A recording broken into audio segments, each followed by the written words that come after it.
তীব্র গরম উপেক্ষা করে বিজেপির অভিনন্দন যাত্রা। কড়া রোদ আর তীব্র দাবদাহকে উপেক্ষা করে এদিন রাস্তায় নামলেন গেরুয়া শিবিরের কর্মী সমর্থকেরা। বিধানসভা নির্বাচনের ফলাফলের পর সাধারণ ভোটারদের ধন্যবাদ জানাতে এবং জনসংযোগের ধারা বজায় রাখতে এবার অভিনন্দন যাত্রায় সামিল হলো বিজেপি। রবিবার বিনপুর 2 ব্লকের অন্তর্গত সদাপাড়া থেকেই বর্ণাঢ্য মিছিলটি শুরু হয়। এরপর গাইঘাটা হয়ে শেষ পর্যন্ত জারদা বাজার এলাকায় এসে শেষ হয় বিজেপির এই কর্মসূচি। এদিনের এই অভিনন্দন যাত্রায় উপস্থিত ছিলেন বিনপুর বিধানসভার বিজেপির কনভেনার পিন্টু সিংহ। তিনি বলেন, নির্বাচনে সাধারণ মানুষ যেভাবে আমাদের আশীর্বাদ করেছেন তাদের ধন্যবাদ জানাতেই আমাদের এই অভিনন্দন যাত্রা। সাধারণ মানুষের স্বতঃস্ফূর্ত আবেগ এবং উচ্ছ্বাসকে সঙ্গে নিয়ে আমরা এই কর্মসূচির আয়োজন করেছি।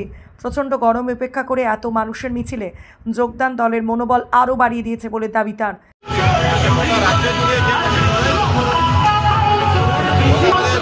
ভারতীয় জনতা পার্টিকে মানুষ যে আশীর্বাদ করেছেন সেই উপলক্ষে আজকে আমাদের মানুষকে আজ অভিনন্দন যাত্রা সমস্ত আমাদের ভারতীয় জনতা পার্টির পক্ষ থেকে আজকে অভিনন্দন যাত্রা আমরা করলাম।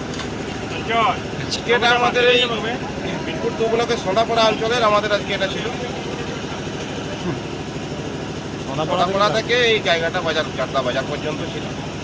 এই অত রোদ্রের মধ্যেও যে সাধারণ মানুষের এবং আমাদের কর্মী সমাজের উচ্ছ্বাস আবেগ তাকে সঙ্গে নিয়ে আমরা এটা করলাম।